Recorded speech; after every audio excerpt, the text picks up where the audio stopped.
and his book, The Flower of Battle. Now, in the book, it describes numerous amounts of ways for you to dispatch your fellow human being with a variety of different tools and instruments, in a variety of different manners. On horseback, off horseback, in armour, out of armour, in armour, on horseback, all that jazz.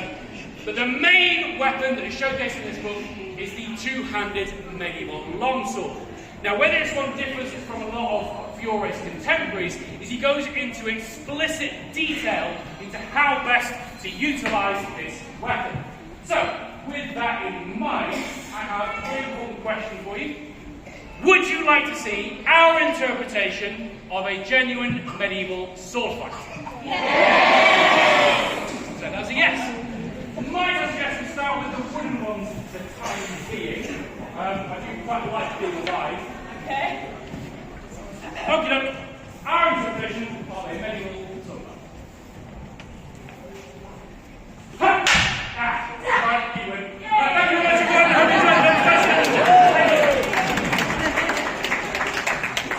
Obviously not. If you came to the National Museum of Arms and Armour, we came out, did a little bit of talking, and then a one-move fight, I think you'd be a little bit disappointed, wouldn't you? So, what we're trying to demonstrate there, first and foremost, is the reality of sword fighting, in that it's over very, very quickly.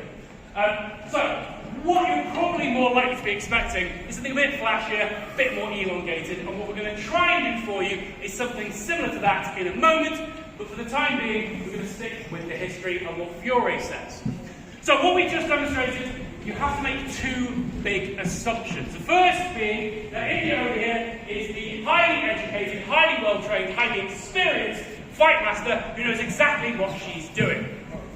Second assumption is that I am a lowly, illiterate peasant who has never held a sword in their life. Please do use your imagination. Thank you. Now, what I'm about to do to India, if I see her presenting her sword like this, is the specialty move known as Richard Smash, or, as it's put in the book, the peasant strike, or the villain strike. Basically, I'm going to take the sword, I'm going to cleave it straight down onto a noggin, clean it in twain, I'm going to fight. Yay. However, that's not how it went, was it? When I tried to do that, I moved to the side. So this is known as a sloping parry. So I am in a guard which is known as the Iron Gate, goading a Richard to attack the most obvious, which is my head. I move out the way, use the sword to protect myself, but notice his sword has glided down mine and is now quite handily out of the way. And then from here, I simply whip my sword around, place it on his neck, and in this case, I'm going to be very kind and ask him, do you yield? Yes, I yield. Thank you very much for this. However, I'm not quite as stupid as I look, and there is a way I can get out of that, because Fiore always gives a counter to any moves he showcases, just in case somebody tries to use it on you. So, let's do the military for a second. So, do a similar thing to India, but we'll break that down once again. Starting exactly the same, I bring it down on India's head. I do a sloping parry. I go to whip my blade around and take Richard's head from his shoulders. But being the young gazelle that I am, I see that coming, and I step off to the side and place my sword in the way of her hand. Now, probably not going to chop her hand off, but it is going to do a lot of the work for me, in that it's definitely going to hurt, and she's either going to drop the sword or concede, and I still win. However, Richard, if you had carried on reading through the book... Oh, I can't read. Then you'll know that there is actually a counter to the counter. This is also known as a remedy, so there is a way in which I can evade that. If you will do me the honours. I don't know where this is going. And then from there... So, break that down once again for us. So from here, sloping parry, out of the way, whip my sword around, take it over his shoulder, see what he's doing with his sword, and simply place my sword over his. In the book it's called covering the sword, and then from here I just change a little bit of the momentum in my hips, go past Richard, take his head from his shoulders, or you've missed a spot. Thank you, that's very kind. But that's about as far as Fiore gets, about 3 moves, because that's probably about as far as you would get in real fighting. By that point, you've either got one of you dead on the floor, both of you are dead on the floor, or you've reached something of a stalemate. Now, obviously, we're cheating slightly because there is no one dead on the floor, because apparently HR get very funny about that. We burn through staff like wildfire. So, it's still demonstrating the reality of it, but again, it's not that interesting to watch. So what we're going to try and do for you now is string together all those moves into a more longer sequence for your viewing pleasure. Closer to more of a stage combat type thing. But all the moves that will be portrayed will be from the book and are genuine techniques. Anyway. Yes. Can I finish in any way Any way, so long as it's from the book. Nice. Alright, yes, you win again.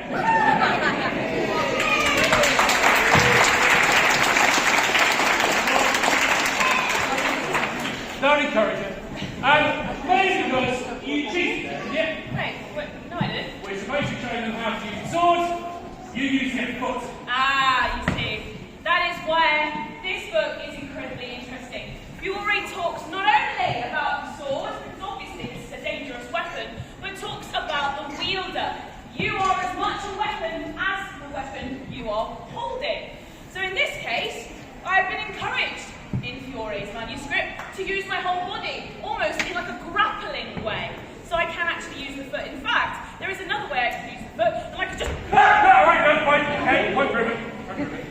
Alright, all on that note, shall we do a bit of grappling then?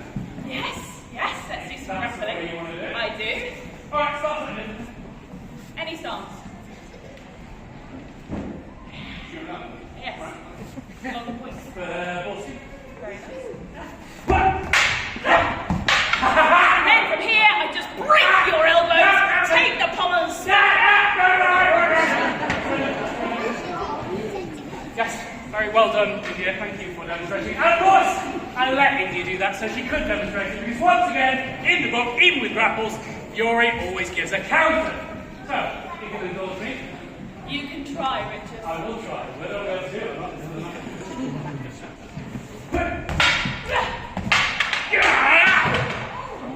Once again, using your own momentum against her, letting go the sword, using the cross guard on the back of her neck, I can whip her down to the ground, I can break her arm, or I can just stab her with the point of it.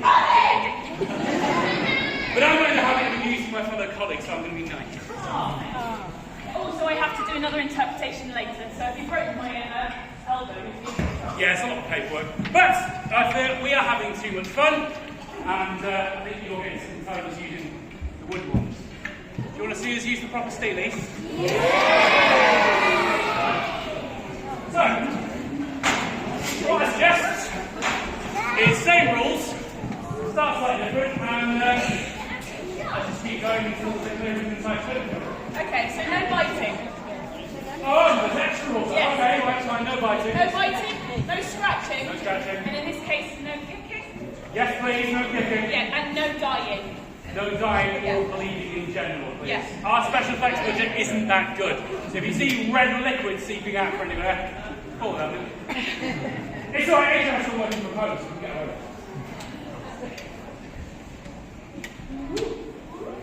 I'm going to bring out my coat inside, I'm going to go for the lace. Quick!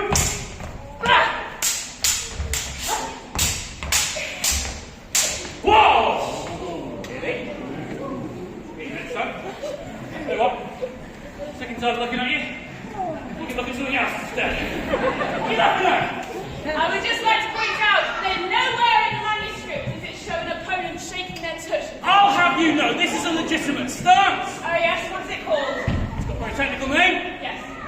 It's called the unknown stance, because I don't know what it's called. I like to call it the fancy stance. What? Ah! Okay. We're just reading from the same book. Yeah, that's true. How to do this.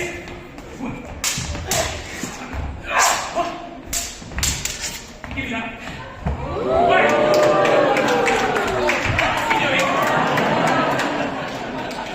This is terribly awkward. Well, actually, Richard, if you look in the manuscript, Fiore teaches your opponents, or your students, you can use multiple different weapons.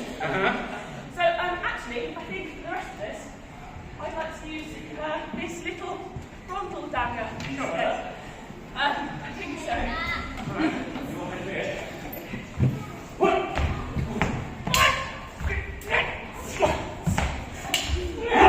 Got you now! Alright, thank you. Great. Very well done, then, yeah.